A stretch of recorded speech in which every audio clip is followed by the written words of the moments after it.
Baik, semuanya, Assalamualaikum warahmatullahi wabarakatuh. Pada kesempatan ini saya akan membuat video tutorial mengenai konfigurasi dan instalasi hardware dan software yang digunakan untuk praktikum minggu ketiga. Sebenarnya ini adalah penjabaran dari yang ada di job sheet ya. Untuk lebih lengkapnya silakan lihat video berikut ini.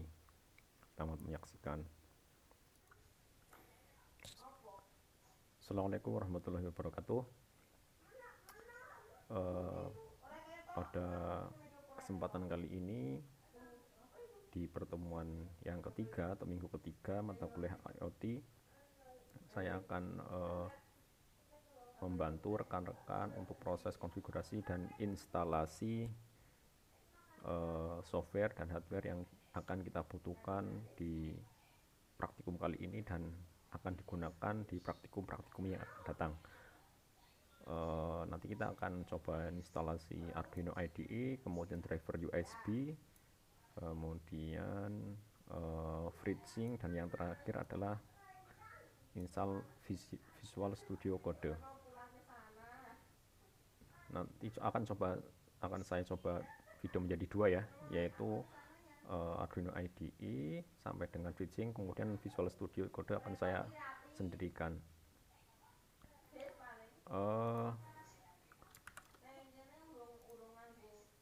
Langsung saja ya, silakan download softwarenya. Ada di sini. Ini softwarenya. Ada beberapa sistem operasi, ada Windows, Linux, Mac OS. Nah, Arduino IDE yang terbaru ini 1813. Oke, untuk proses instalasinya tidak terlalu susah ya, tinggal di nek aja gitu. Nah, kemudian yang perlu disiapkan juga adalah ini, kemudian driver USB. Nah, driver USB bisa di download di sini.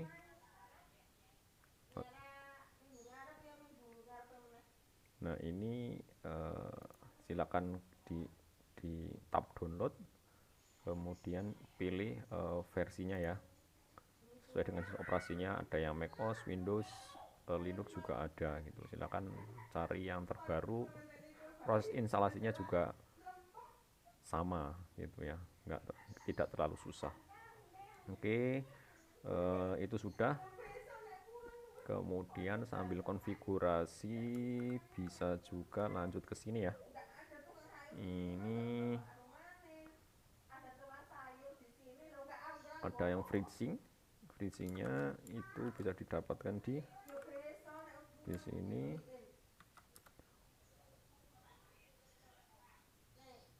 Nah,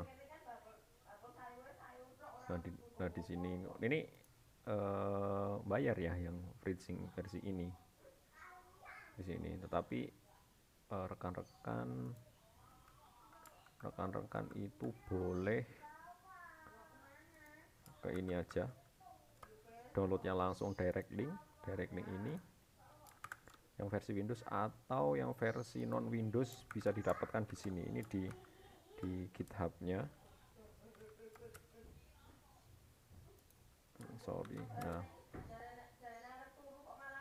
Nah, ini versi-versinya ya, ada yang pre-release, tapi silakan yang paling terbaru aja. Yang terbaru itu versi 094. Nah, ini file-filenya yang bisa di-download. Ada yang untuk Mojave, Hexera itu untuk yang MacBook, kemudian ada yang untuk Linux. Silakan disesuaikan. Nah, kemudian yang perlu disiapkan yang terakhir yaitu, nah ini ya, Visual Studio Code ini ya. Saya yakin mungkin rekan-rekan di sini sudah punya semua ya. Kalau belum punya, silakan download dulu di sini. Oke. Nah, ini bisa didapatkan di sini. Nanti tergantung platformnya apa, MacBook, Mac atau Linux atau Windows. Baik, ini sambil nunggu downloadnya selesai. Dan yang kita mulai yang Arduino IDE dulu. Nah, proses instalasinya sudah, kemudian yang USB juga sudah terinstall, anggapannya seperti itu. Kemudian kita buka Arduino-nya. Arduino ini lama, agak lama inisialisasinya, paket-paketnya. Oke, kita tunggu saja sampai proses startup aplikasi dari Arduino IDE ini selesai.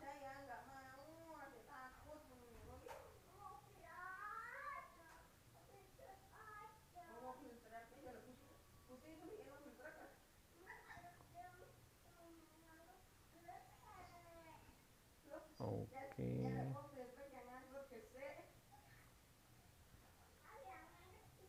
Nah, ini.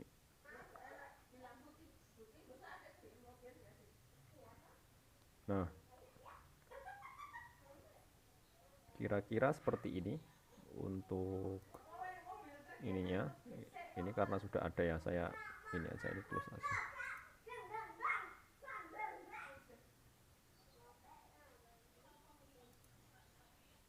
Nah, oke.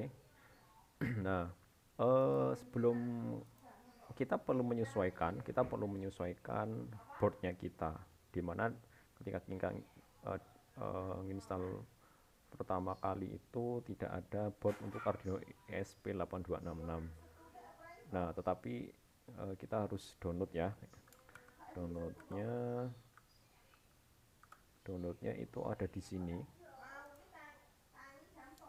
Nah, di sini ini apa yang perlu kita konfigurasi, misalkan ESP8266 itu untuk yang kita gunakan, kemudian kita bisa menggunakan versi yang lain yaitu ESP32. Misalkan kita menggunakan yang ESP8266. Nah, kita di sini oke. Kita lihat di sini lengkap dokumentasinya. Nah, dokumentasinya. Nah, oke, ini bisa dibaca. Nah, kemudian kita perlu memasukkan ini di aplikasi Arduino IDE-nya. Oke. Di sini kemudian ini ya, Arduino preference.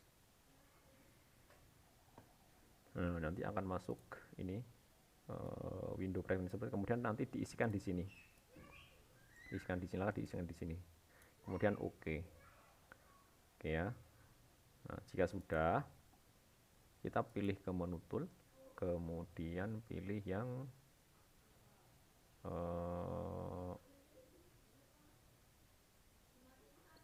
board manager nih, board manager. Nah, harusnya nanti ketika kita ini board manager ini adalah sebuah menu yang digunakan untuk menginstal board yang akan kita gunakan. Dalam hal ini adalah ESP8266. Oke, misalkan kita ketik ESP8266. Nah, di sini ini saya sudah install ya yang versi 261, terbaru itu 274, tapi saya sarankan versi yang 263 atau 261. Yang saya gunakan ini 261. Itu. Oke, kalau sudah di close. Nah, jika sudah silakan ditancapkan USB-nya dan di controllernya ya, ESP8266-nya. Nah, kita lihat lagi di tool board manager, kita pilih yang yang mode MCU versi 1 ESP12E modul ini. Ini boardnya kita pilih, kemudian portnya kita sesuaikan. Ini setelah menginstal driver sebelumnya ya, harusnya terdeteksi di sini. Kalau di Windows itu COM biasanya, COM 3, COM ya, sesuai dengan komputer Anda. Sampai sini proses konfigurasi sudah selesai. Selanjutnya kita akan coba membuat program yang sederhana. Ini saya sudah menyiapkan programnya biar nanti tidak terlalu lama ya. Oke, program 1 ini. Ini sudah saya siapkan. seperti ini. Jadi ceritanya ini akan membuat tampilan hello world ya. Kalau kita belajar bahasa programan pertama kali biasanya kita membuat hello world. Sama ketika kita membuat Arduino, kita akan mencoba membuat hello world. Oke.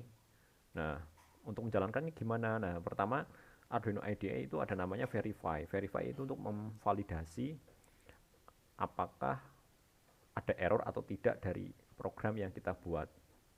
Kemudian ada namanya upload. Nah, upload ini adalah mengupload kode yang kita buat ke controller kita. Ya, kita coba verify. Nah, di sebelah bawah ini ada prosesnya sedang berjalan, compiling sketch. Ini agak lama. Kemudian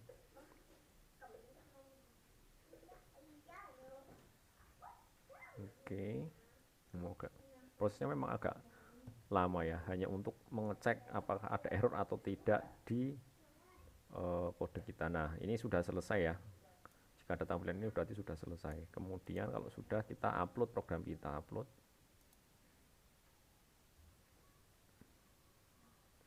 Nah, dia akan menuliskan, akan menghubungkan ke port kita. Nah, ini writing at. Nah, berarti ini artinya sedang melakukan proses uploading atau penulisan ke controller kita. Oke, ini kita tunggu sampai 100%.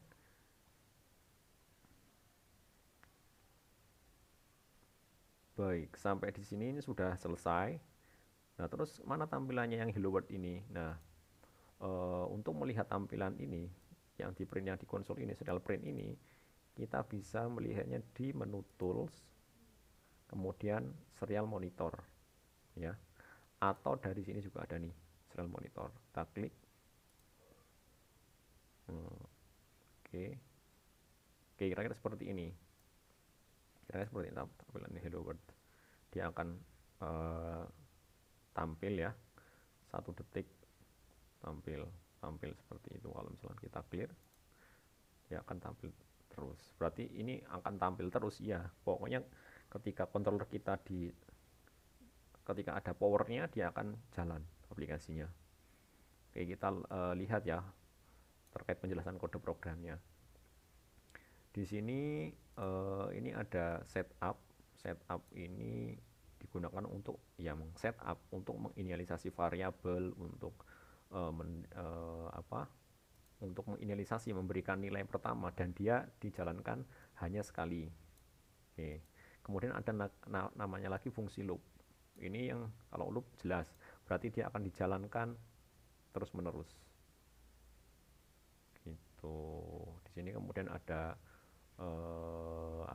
namanya serial begin. Ini digunakan untuk menyeting, mengkonfigurasi baud rate-nya serial antara controller ke laptop. Itu kan ada kabel ya, kabel USB. Nah, itu untuk menyamakan baud rate-nya. Kemudian serial print ini digunakan untuk menampilkan ke serial monitor. Delay ini digunakan untuk memberikan jeda atau rentang ya.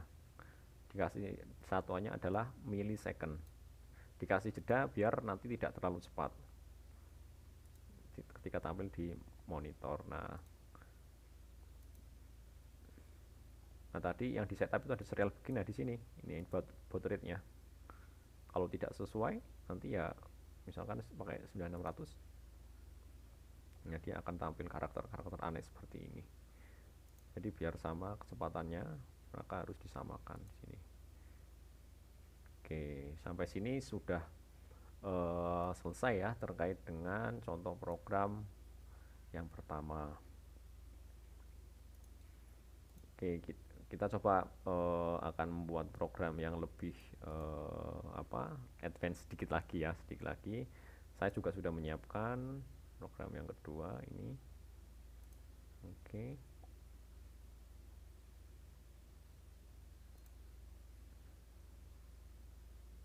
Oke, ini agak ini kita close aja yang sebelumnya. Nah, ceritanya ini akan menyalakan LED, lampu LED yang ada di dalam ESP8266. Nah, kita lihat yaitu LED D4. LED D4 nanti dia akan menyala mati gitu. Oke.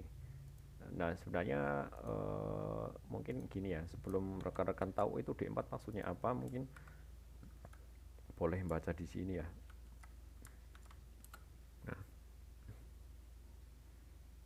Nah, ini di sini ada contoh mappingnya, pin layoutnya. D4 itu maksudnya ini. D4 berarti dia di GPIO2. D4 itu label yang tertulis di ESP8266. Nah, oke, berarti ini dia akan terkoneksi ke onboard LED. Kita coba lihat nanti seperti apa. Oke, berarti nah jangan lupa kita setup dulu dan kita buat ini ya, pin mode. Ini artinya pin tersebut D4 nanti akan dijadikan output. Oke, dalam hal ini LED-nya. Kemudian ini menampilkan di konsol. Nah, untuk menyalakan kita menggunakan fungsi digital write. Digital write parameternya itu adalah dia pin berapa, high itu berarti nyala. Delay 1000 jeda 1 detik, kemudian kita tampilkan di konsol. Dan untuk mematikannya kita menggunakan digital write, tapi parameter yang kedua di sini adalah low atau 0. Oke. Ya, kita coba upload ya. Kita coba upload. Oke.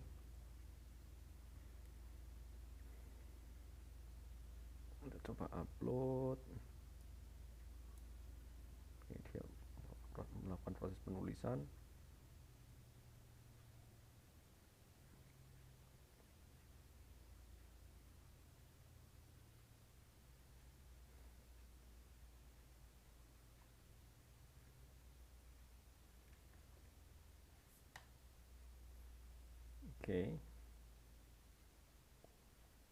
Oke, harusnya kalau tidak ada masalah dia akan ini sih, dia akan menyala,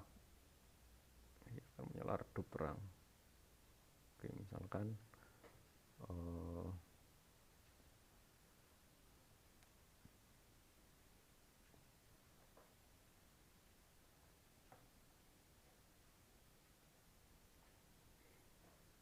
jika kita lihat untuk ini ya, untuk hasilnya adalah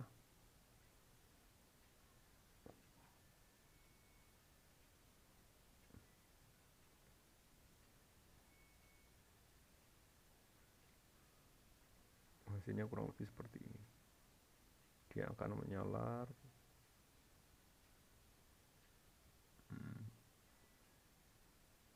Itu hasilnya.